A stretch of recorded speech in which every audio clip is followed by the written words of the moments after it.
বারুইপুরে কি ঘটেছে? বিজেপির বিএলএ কে চড় মারার অভিযোগ উঠেছে বিএলওর বিরুদ্ধে। সেই বিএলএ সহ দুজন বিজেপি কর্মীকে বেধড়ক মারধর করার অভিযোগ উঠেছে তৃণমূল কংগ্রেসের বিরুদ্ধে। কথা বলবো, রঞ্জিত হালদার রয়েছেন আমাদের সঙ্গে। রঞ্জিত,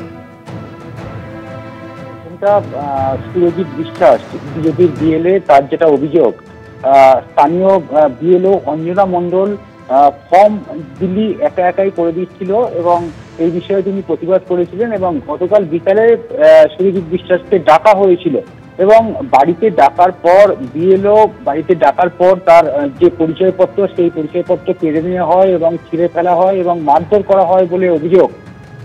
অঞ্জনা মণ্ডলের বাড়ির থেকে বের হতেই ওখানে তৃণমূলের অন্যান্য লোকজন ছিল, তারাও বেধড়ক মারধর করে এবং মারধর সুরজিৎ বিশ্বাসকে যখন মারধর করা হচ্ছিল সেই সময় অন্য বিজেপি কর্মী তাকে ঠেকাতে আসলে তাদেরকেও মারধর করা হয়েছে, দুজনকে মারধর করা হয়েছে এমনটাই জানা যাচ্ছে। গতকাল রাতেই এ বিষয়ে বারুইপুর থানায় লিখিত অভিযোগ দায়ের করা হয়েছে। বিএলও অঞ্জনা মণ্ডল সহ 10 জনের বিরুদ্ধে বারুইপুর থানায় লিখিত অভিযোগ দায়ের করা হয়েছে। বারুইপুর থানার পুলিশ ইতিমধ্যে ঘটনার তদন্ত শুরু করেছে। পাশাপাশি অভিযোগ, অঞ্জনা মণ্ডলের বিরুদ্ধে যে অভিযোগ, সেই অভিযোগ তিনি অস্বীকার করেছেন। পাশাপাশি তৃণমূলের লোকজন যে মারধর করেছে সেই অভিযোগও কিন্তু অস্বীকার করা হয়েছে। বারুইপুর ব্লক সভাপতি শ্যামসুন্দর চক্রবর্তী একেবারে বিজেপির পক্ষ থেকে কি অভিযোগ করা হয়েছে এবং বিএলও তিনি কি দাবি করেছেন পরপর শোনাবো। আমার যিনি বিএলও আছেন তিনি আজকের 5 তারিখ আমাকে ডেকেছেন 3টের সময় যে তুমি আজকে এসো, আমি পাড়াতে বেরোবো ফর্ম দিতে।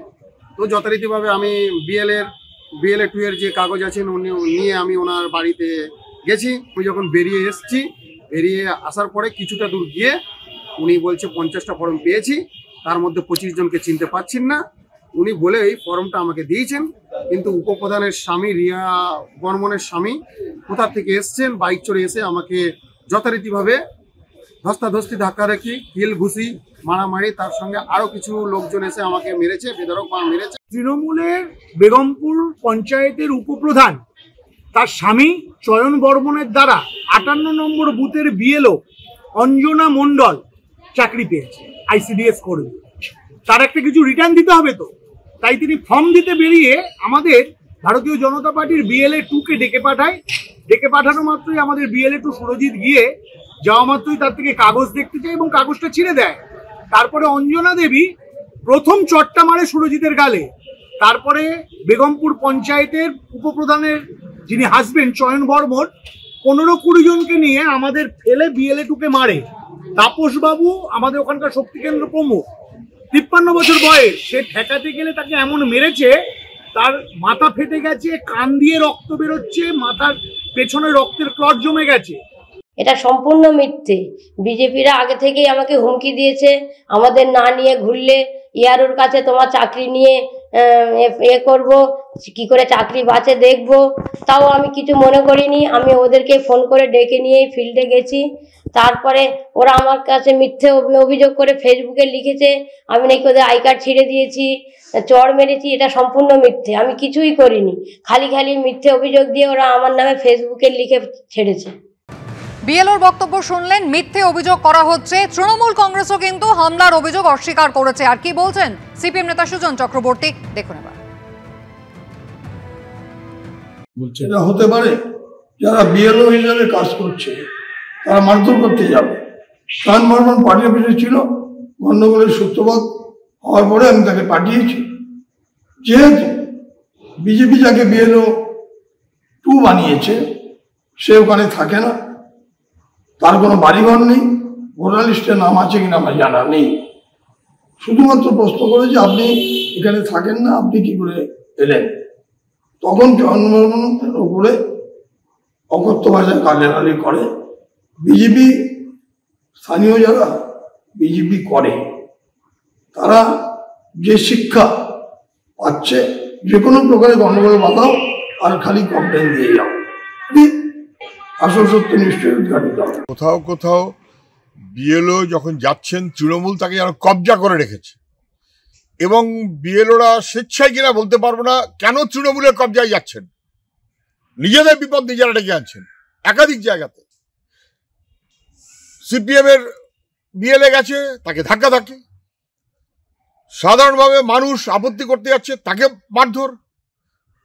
এই সোনারপুরে হয়েছে সিপিএম এর বিএলএ, বারুইপুরে একটা কোথাও বিজেপির বিএলএ, তাকে পর্যন্ত ধাক্কাধাক্কি। কেন সে আপত্তি করবে?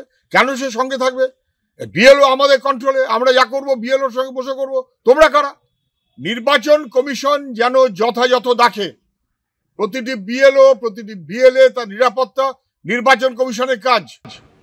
অন্যদিকে 3 দিনের সফরে ইতিমধ্যেই আপনারা জানেন জাতীয় নির্বাচন কমিশনের প্রতিনিধি দল তারা এসেছেন আলিপুরদুয়ারে। ইতিমধ্যেই নির্বাচন কমিশনের বৈঠক শুরু হয়েছে। কথা বলবো, রুমা পাল রয়েছেন আমাদের সঙ্গে। রুমা, আমরা জানি যে আমাদের এখানকার যিনি মুখ্য নির্বাচন আধিকারিক রয়েছেন তিনিও পৌঁছে গিয়েছেন। মূলত কি উদ্দেশ্যে এসআইআর শুরুর মাত্র কয়েক দিনের মাথাতেই পশ্চিমবঙ্গে জাতীয় নির্বাচন কমিশনের প্রতিনিধিদের এই বৈঠক? দেখো, বৈঠক চলছে এবং জানিয়ে রাখি যে আলিপুরদুয়ারে এই বৈঠক চলছে এবং সেক্ষেত্রে রিভিউ মিটিং হচ্ছে। অর্থাৎ জানিয়ে রাখি যে এসআইআর প্রক্রিয়া শুরু হওয়ার পর তারা কি কতটা ফর্ম দিয়েছেন। মূলত আলিপুরদুয়ারে যেহেতু বৈঠক হচ্ছে সেটা নিয়েই কথা হচ্ছে, কোনো অসুবিধার সম্মুখীন হচ্ছেন কিনা, বা সেক্ষেত্রে আর কি বিএলওরা যে ফেস করতে হচ্ছে। এমনকি এই যে নির্বাচন কমিশনের যে বিশেষ দল এসছে, যেখানে এই রাজ্যের দায়িত্বপ্রাপ্ত senior deputy election commissioner Gyanesh ভারতীও রয়েছেন এবং মুখ্য নির্বাচনী আধিকারিক মনোজ কুমার অগ্রওয়াল তিনিও পৌঁছে গিয়েছেন। মিটিং শুরু হয়েছে এবং মিটিং শুরু হওয়ার পর প্রায় শেষের পথে, এবং সেই মিটিং কিন্তু হওয়ার পর নির্বাচন কমিশনের প্রতিনিধি দল যদি মনে করেন এবং তারা বলেছেন যে ফিল্ড ভিজিট করবেন, অর্থাৎ আলিপুরদুয়ারে যে কোনো আলিপুরদুয়ার থেকে যখন সেকেন্ড হাফে তারা কোচবিহারের উদ্দেশ্যে রওনা হবেন তখন ফিল্ড ভিজিট করবেন। অর্থাৎ একদম কোনো ভোটারের সঙ্গে কথা বলতে পারেন বা কোনো বিএলও কোনো প্রবলেম ফেস করছে কিনা বা বিএলওরা কিভাবে দিচ্ছেন, এই সমস্ত বিষয়টা কিন্তু তারা খতিয়ে দেখছেন। অন্যদিকে জানিয়ে রাখি এবার কিন্তু সবকটি উত্তরবঙ্গ অর্থাৎ আলিপুরদুয়ার, কোচবিহার, জলপাইগুড়ি এবং দার্জিলিং, শিলিগুড়ি সার্কিট হাউসে কিন্তু দার্জিলিংকে নিয়েও কথা বলবেন। অর্থাৎ এই উত্তরবঙ্গের উপরে কেন বেশি গুরুত্ব দেওয়া হচ্ছে, কারণ এর আগে যখন এসেছিলেন তখন কিন্তু কলকাতা, রাজারহাট এবং এবারে উত্তরবঙ্গেই কিন্তু মূলত এই বৈঠক, এবং আলিপুরদুয়ার ছাড়াও কোচবিহার এবং দার্জিলিং সেখানেও কিন্তু বৈঠক হবে। রুমা, ধন্যবাদ। বিহারে প্রথম দফার ভোট গ্রহণ পর্ব চলছে। 243 আসনের বিহারে প্রথম দফায় 18টি জেলায় 121টি আসনে ভোট গ্রহণ পর্ব চলছে। দেখতে পাচ্ছেন বিহারের প্রাক্তন মুখ্যমন্ত্রী রাবড়ি দেবী তিনি ভোট দিয়েছেন। তেজস্বী যাদব বিরোধী দলনেতা, তিনি তার গণতান্ত্রিক অধিকার প্রয়োগ করেছেন। ফলে এবারে বিহারের বিধানসভা নির্বাচনের ফল কি হবে? লালু প্রসাদ যাদব তিনি যখন ভোট দিতে যাচ্ছেন সেই সময় ছবি দেখছেন। সম্রাট চৌধুরী উপমুখ্যমন্ত্রী, একের পর এক হেভিওয়েট নেতা তারা ভোট দিয়েছেন। নিত্যানন্দ রায় নিজের ভোট গ্রহণ কেন্দ্রে যান এবং ভোট দেন।